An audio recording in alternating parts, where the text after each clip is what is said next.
इसलिए चांद को हिंदू राष्ट्र के रूप में घोषित किया जाए, संसद से प्रस्ताव पास करके, और वहां की राजधानी शिव शक्ति पॉइंट को बनाया जाए।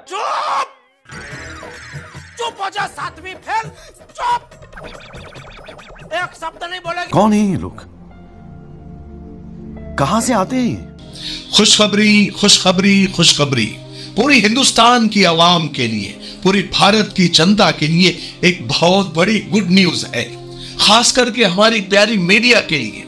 उनको 8 दिन का चारा पानी मिल गया है, 8 दिन का मुद्दा मिल गया है। अब इसी पर हेडलाइन चलेगी, इसी पर बड़ी बड़ी डिबेट होगी और बड़े बड़े दानिश्वरों को बुलाया जाएगा और इसी पर बहस होगी और 8-10 दिन तक इसी मुद्दे पर पूरी हिंदुस्तान के अवाम को बिजी रखा जाएगा।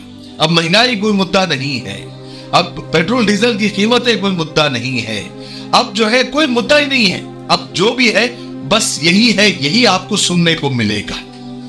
क्योंकि चक्रपाणी महाराज ने, आपको तो पता है कि चंद्रयान 3 हमारा चांद पर उसने सॉफ्ट लैंडिंग कर दी, पूरी दुनिया में हमारा नाम हो गया है, हिंदुस्तान की जय जयकार हो रही है। लेकिन महाराज चक्रपाणी ने एक नया फ्रेश तड़कता फड़कता शोषा मीडिया को भी दे दिया है और देश की जनता को भी दे दिया है। क्या कहते हैं कि मोदी जी जल्दी से जल्दी ये प्रस्ताव पास करें और चांद को हिंदू राष्ट्र घोषित कर दे। ये है तो बड़ा मजेदार शोषा जो चंद्रपाणी महाराज ने छोड़ा है, और जब से ये शोषा महाराज जी ने छोड़ा है, सोशल मीडिया पर लोग ले रहे हैं महाराज जी के खूब मजे। मैंने तो जितने भी कमेंट्स देखे हैं, मुझे नहीं लगता 100 में से 2 कमेंट भी ऐसे होंगे जो महाराज जी को सपोर्ट कर रहे होंगे। इसलिए मैं तो कुछ नहीं कहूंगा, क्योंकि हम कुछ कहेंगे तो फिर राई का पहाड़ बन जाता है, बहुत ज्यादा मसले हो जाते हैं। क्योंकि हाल ऐसा हो गया है कि मैं सच कहूंगा तो दुनिया हलाल कर देगी, जो झूठ बोलूंगा तो ये माला माल कर देगी। झूठ बोलने वालों के ही आजकल दुनिया में बोलबाला हो रहा है। इसलिए हम तो कुछ नहीं बोलेंगे, क्योंकि सच का जमाना ही नहीं रहा। लोग झूठ, ख्वाबों और सपनों की दुनिया में ही रहना चाहते हैं, जैसे कि महाराज रह रहे हैं। झूठ सुनने को भी अच्छा लगता है और झूठ लोग साबित भी कर देते हैं। कमाल की बात यह, क्योंकि मीडिया है उसके लिए तैयार।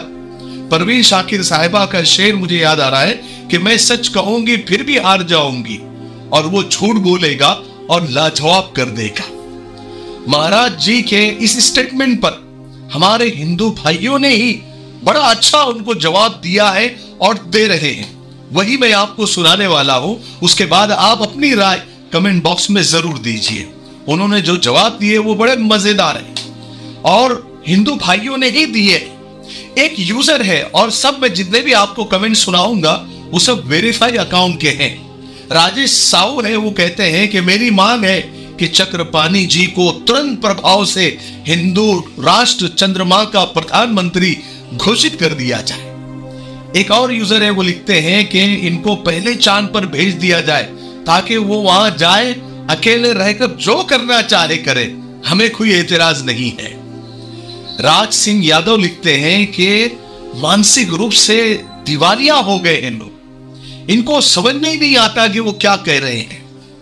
राजकुमार शर्मा लिखते हैं कि क्यों नहीं पूरे ब्रह्मांड को ही हिंदू राष्ट्र घोषित कर दो, न रहेगा बांस न बजेगी बांसुरी।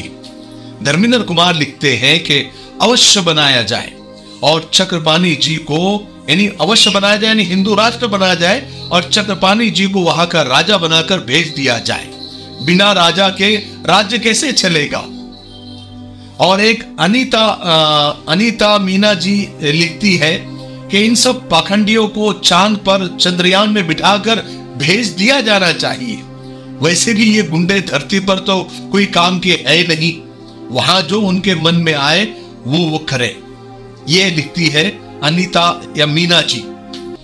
और एक और है व्यान गेश, लिखते हैं कि अब की बार चक्रपाणी सरकार ऑन द मून, यानी चांद पर अब की बार चक्रपाणी सरकार। और नीतीश शर्मा लिखते हैं कि आज से भक्तों को महामारी घोषित कर देना चाहिए। मानसिक बीमारी पूरे देश में फैल चुकी है। और सच भी है, देखिए ना, हम चांद पर पहुंच गए हैं, लेकिन हमारी सोच दिन ब दिन जमीन में गड़ती जा रही है। इसलिए कहा जाता है कि इल्म होना जरूरी है, एजुकेशन होना बहुत जरूरी हो गया है। जितना इल्म बढ़ता है उतना बोलना इंसान कम कर देता है, और जितना ज्ञान कम होता है उतनी उसकी जबान चलती है। समंदर को आप देखो, जहां पानी गहरा होता है वहां शोर नहीं होता है, जहां पानी कम कम होता जाता है किनारे पर, वहां उतना शोर करता है। जो जितना शोर करता है, समझ लो कि ज्ञान की उसको कमी है।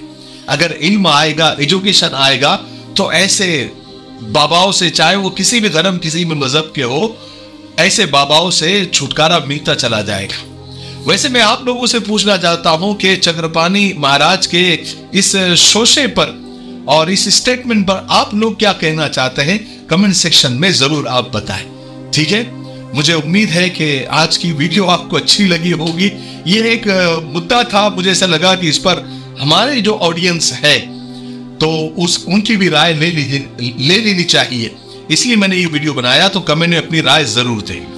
तब तक मेरे लिए, पूरी उम्मत, पूरी इंसानियत, पूरी मानवता के लिए और हमारे प्यारे मुल्क भारत के लिए, यहाँ की अमन शांति तरक्की उन्नति के लिए खूब दुआएं करते रहे।